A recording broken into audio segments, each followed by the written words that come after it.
C'est l'histoire d'une jeune femme qui a 3 enfants. Et un soir, en rentrant du travail, elle part se coucher et pendant la nuit, elle est attaquée par surprise par une entité qui va la brusquer et même la violer. Le problème, c'est que ça se reproduit régulièrement au point qu'elle va aller voir un psychologue et le psychologue va lui expliquer que tout ça ne vient que de ses fantasmes et de ses rêves. Malheureusement, elle n'y croit pas et nous non plus, Charles. Non. C'est réalisé par qui ? Alors, c'est réalisé par un metteur en scène qui n'est pas très connu. C'est un Canadien qui s'appelle Sidney J. Furie. F-U-R-I-E. Un vieux monsieur actuellement, puisqu'il est né en 1933. Donc, il a 90 ans.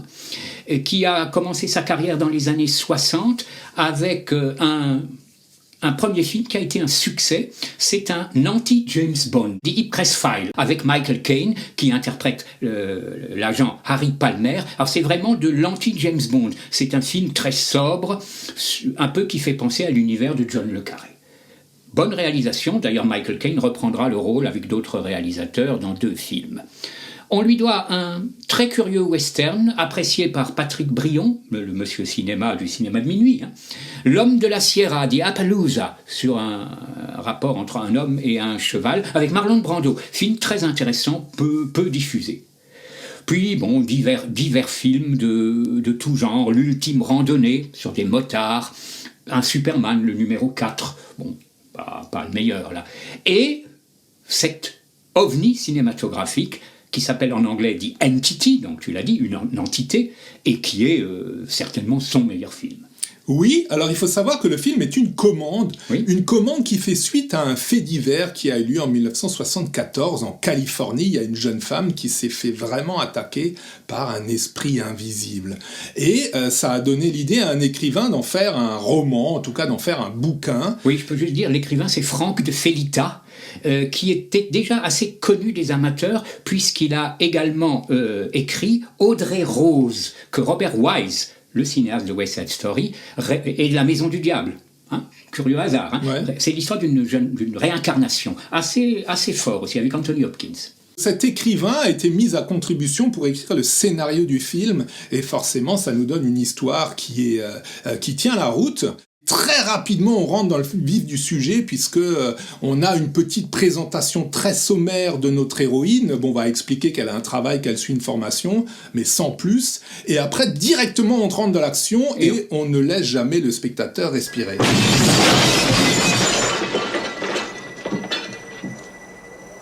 On a le temps de voir le générique, on s'assoit, on prend notre coca ou notre bière et hop, c'est parti. On a les cheveux qui se dressent, on a la chair de poule parce que Charles, le film fait vraiment peur. Ah, absolument, il fait partie des grands films de trouille de l'histoire du cinéma. Et pourtant, on verra que la mise en scène, il y a beaucoup de choses à redire. Mais d'abord, il y a une personne qui tire son épingle du jeu, c'est l'héroïne. Oui, c'est l'héroïne. C'est l'actrice Barbara Hershey, qui est une amie de Martin Scorsese. Il l'a d'ailleurs dirigée dans l'un de ses premiers films, Bertha Boxcar, une histoire de gangster, assez réussie, produite par Roger Corman, qui lui a 100 ans, je crois, actuellement. Waouh. Pas mal.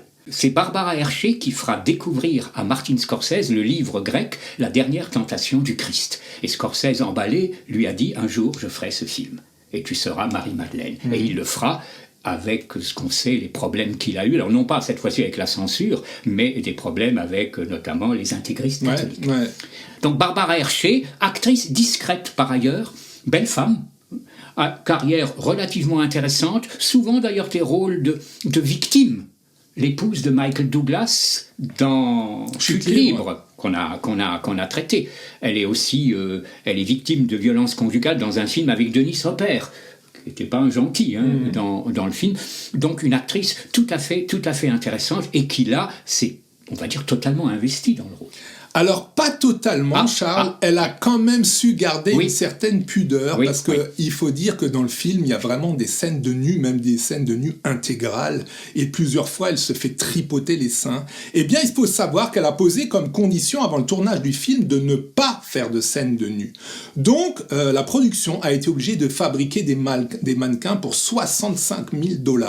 En tout cas, elle est remarquable. Ouais, elle tient le film sur ses épaules. Alors, elle tient le film sur ses épaules. On peut dire que c'est un film d'une actrice. Je vais quand même citer un homme, c'est Ron Silver. Alors Ron Silver, c'est l'avocat Ouais, Le psy, pardon. Le psy, voilà. Pardon. Je dis avocat parce qu'il a souvent joué des rôles d'avocat, de juge, etc. C'était l'avocat dans Mystère von Bülow de Barbet Schroeder avec Meryl Streep. Il peut être très méchant et il peut être sympathique. C'est un acteur qu'on ne retient, dont on ne parle jamais d'ailleurs. On ne retient pas et pourtant il est assez efficace. Dans Blue Steel, l'un des premiers films de Catherine Bigelow, il harcèle Jamie Lee Curtis, jeune policière. Dès le premier jour, elle est harcelée par lui, ce qui n'est pas très drôle. On l'a vu beaucoup dans ce type de rôle ambigu, on va dire. Ouais, alors c'est vrai que voilà, bon, lui, il a un rôle effectivement qui est assez important. On pourrait citer le fils aussi. Oui. Il y a l'équipe un peu des parapsychologues. Oui, Georges Coe. Alors pour l'histoire, ce qui est un peu triste quelque part, c'est que finalement on n'a pas d'explication qui est cet esprit frappeur, qui est-il? Non, et pourtant, on nous donne comme ça beaucoup d'éléments qui auraient pu amener à une théorie, puisqu'on sait que cette Barbara Hershey a eu une enfance difficile, qu'elle se faisait tripoter par son papa, qu'elle a eu des relations avec les hommes très compliquées, donc on sait qu'il y a quelque chose qui tourne autour du sexe, et finalement, malheureusement, à la fin, on n'en sait pas plus. Tu avais dit au départ que c'est inspiré d'un fait réel. Ouais. Est-ce que là, on a eu des explications? Je ne sais pas, Charles, je ne sais pas. Je sais que cette femme a dû... alors, elle a aussi eu, dans la vraie vie, une enfance très compliquée, et on dit qu'elle avait pas mal d'esprits négatifs autour d'elle. Il semblerait qu'en déménageant plusieurs fois, elle a réussi à s'éloigner de cet esprit, mais que malgré tout, jusqu'à la fin, il y a quand même eu des événements étranges autour d'elle. Mais on n'a pas vraiment non plus d'explication. Il doit y en avoir, mais je pense qu'ils ont été gardés secrets. Voilà. Donc on est un peu dans l'esprit des films de maison hantée aussi. On pense à Amityville, on pense à Poltergeist qui est sorti la même année. À l'Exorciste. On pense à l'Exorciste, voilà, donc tous ces films-là. Alors je dirais que la grande différence, il y a vraiment deux catégories. D'une part, je mettrais Amityville et ce film-là, et d'autre part, je mettrais les autres, l'Exorciste ou Poltergeist, puisque d'un côté, on a franchement une réalisation qui est extrêmement simpliste, quoique pour celui-là, elle est extrêmement efficace. Ça fonctionne. Mais on peut dire que contrairement à l'Exorciste ou Poltergeist, on n'est pas vraiment dans les chefs-d'œuvre du cinéma. Il n'y a pas vraiment de langage cinématographique, puisque à aucun moment il n'y a pas d'ellipse, il n'y a pas de mouvement de caméra, il n'y a pas de zoom sur les émotions. Enfin bref, c'est extrêmement simpliste, mais c'est très très très efficace. Et on retrouve cela au niveau de la musique. Exactement. Alors le compositeur s'appelle Bernstein, mais ce n'est pas Leonard Bernstein, le célèbre auteur de West Side Story, ce n'est pas Elmer Bernstein, le célèbre auteur des Sept Mercenaires, de La Grande Évasion, les films avec Steve McQueen, c'est un certain Charles Bernstein, nettement moins connu, qui n'est pas de la famille des précédents, mais qui s'est un peu, on va dire, spécialisé dans le genre, puisque c'est lui qui composera la bande originale des Griffes de la nuit, A Nightmare on Elm Street, le premier Freddy Krueger de Wes Craven. Efficace comme musique, elle restera pas dans les mémoires, on va pas se précipiter sur le disque. Non, mais la musique, c'est exactement pareil que la mise en scène, c'est extrêmement simpliste, on a l'impression d'entendre une rythmique un peu hard rock comme ça, mais alors...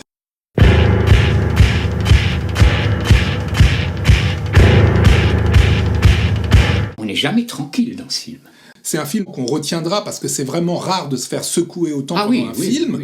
Mais d'un autre côté, il restera pas du tout dans l'histoire des chefs-d'œuvre du cinéma parce que, encore une fois, au point de vue technique cinématographique, c'est extrêmement faible. Et d'ailleurs, ça ne m'étonne pas que ce réalisateur, tout comme celui de Amityville, n'ait pas fait une grande carrière. Oui, ben c'est effectivement ça. On rêve à ce qu'aurait fait... un Friedkin, un De Palma, Spielberg peut-être avec Tobe Hooper. Ouais. Ou d'autres. Mais bon. Mais c'est vrai que c'est un film qui est marquant. Il a été bien accueilli. Vis-à-vis du public de films d'horreur, il a été apprécié, oui. Ah, absolument. D'ailleurs, je me permets de citer la phrase finale du film. C'est l'entité qui parle et qui dit « Bienvenue à la maison, salope !»